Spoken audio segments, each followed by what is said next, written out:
starting with lipids. We are already done with carbs and proteins, as you know. So lipids, we colloquially call them fats, right?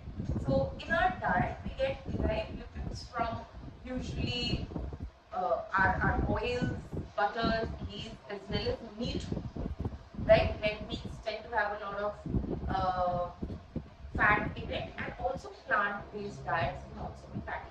From the paneer as well, from milk as well, we get a lot of lipids. Now these lipids are nothing but esters of alcohols, right? Fatty acid esters. Now these fatty acid esters are invisible in water. They are hydrophobic. They don't usually mix with water. What they do is that in the presence of water, they form emulsified droplets, right?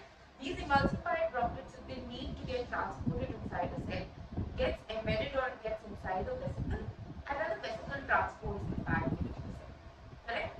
Fatty acids being the most important part of your lipid, you have to understand the structure of a fatty acid. So a fatty acid is basically a long chain hydrocarbon.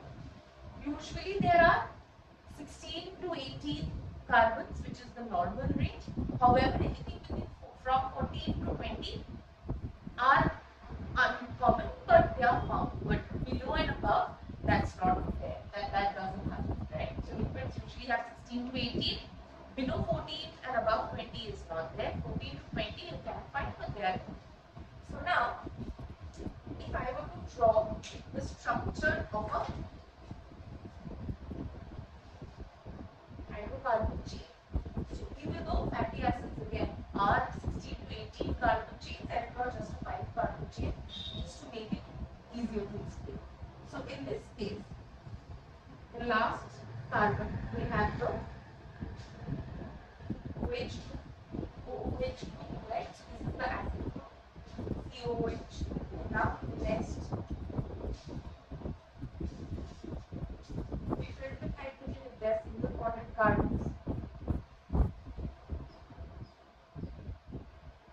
Now if you see, there are total of 5 carbons and 1, 2, 3, 4, 5, 6, 7, 8, 9, and 10 hydrogens, right?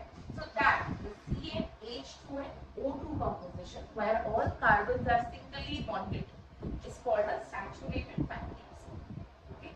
The 3 most common saturated fatty acids, also the precursors to most of our systemic fatty acids, would be palmitic acid, which is a C16 composition, stearic acid, which is a C18 composition, and arachidic acid, which is a C20 composition, right? So therefore, the hydrogens will become for 16, 22, for 18, 26, for 20. Now, however, there is a concept of unsaturation in fatty acids as well. So let's say here we have a double bond carbon. In that case, these 2 hydrogens will be removed from the structure because this is double bonded. So this carbon has 1, 2, 3, 4 bonds. This carbon has 1, 2, 3, 4 bonds. They don't need the hydrogens. So from the total composition, 2 hydrogens have been produced. So for them, generalized formula will then become Cn H2n minus 2x. 2x, x being the number of unsaturation, number of double bonds. Triple bonds are extremely rare. So number of double bonds would be x. So twice multiplied by 2, that would be the number of hydrogens. So now you can have mono unsaturated acids. So mono unsaturated acid, a very good example is oleic acid, which is a C18 fatty acid, but it has 1 unsaturation, and therefore instead of 36, it becomes 34, right? So 36 minus 2 into 1, that is 2, 34. Polyunsaturated, for example, linoleic has 2 double bonds, therefore C18H32 minus 4. Linoleic has 3, so C18 minus 6, so 30. And linoleic has 4, so C20H should have been 40, but now it's minus 8. So now remember one thing, that wherever there are double bonds present in these large hydrocarbon structures, they tend to be links in that structure or branches in that structure.